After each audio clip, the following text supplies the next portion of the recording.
उन्वान, वक्त की कदर। मुहित और सीमा मियां बीवी थे।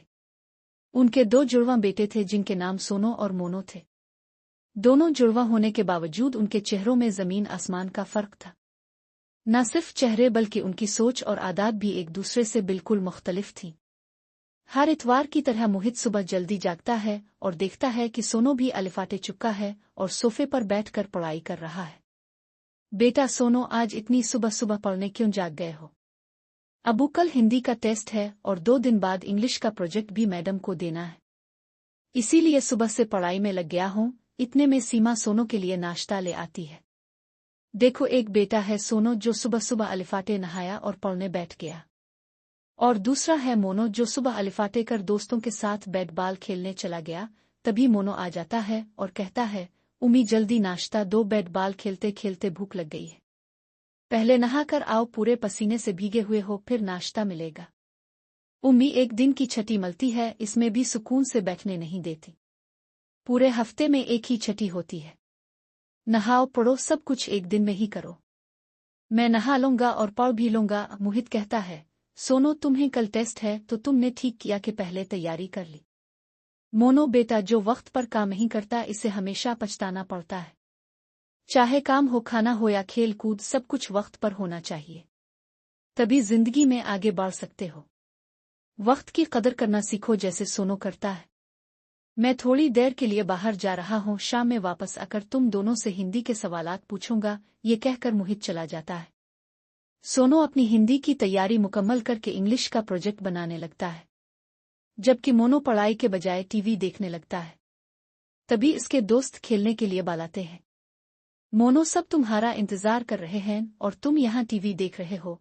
मोनो अपनी माँ से कहता है, उम्मी मैं दोस्तों के साथ खेलने जा रहा हूँ। फिर पढ़ाई कब करोगे? अगर पढ़ोगे नहीं तो नंबर कैसे आएंगे? उम्मी, शाम में पढ़ लूंगा और प्रोजेक्ट भी बना लूंगा। वैसे भी टेस्ट आज नहीं कल है, और नंबर तो किस्मत से आते हैं। ये कहकर मोनो खेलने चला जाता है। शाम को जब मोहित वापस आता है तो देखता सोनो ने अपना प्रोजेक्ट मुकम्मल कर लिया है और हिंदी की तैयारी भी कर ली है। हाँ अबू, मेरी पूरी तैयारी हो गई है। मोहित सीमा से पूछता है, ये मोनो नजर नहीं आ रहा। तभी मोनो हाथ में बीट लिए आता है। सुबह से बीट लिए घूम रहा है, लगता है ना नहाया ना कुछ पढ़ा। अबू अब आए नहीं कि पढ़ाई की बात शुरू हो गई।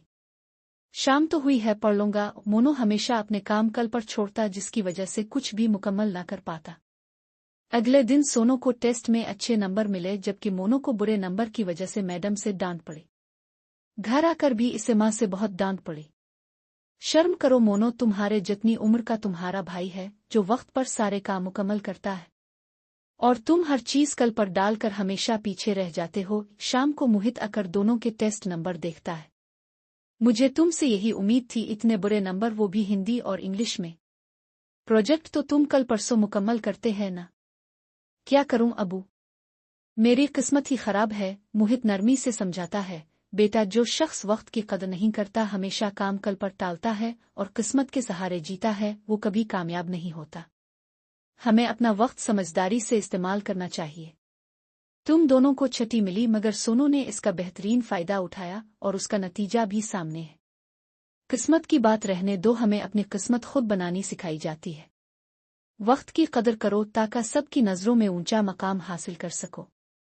अबू अब बिल्कुल सही कह रहे हैं, मैं आपकी बात समझ गया हूँ। आज से वक्त की कदर करूंगा ताकि आपको भी मुझ पर फख्र हो जैसे सोनो पर है।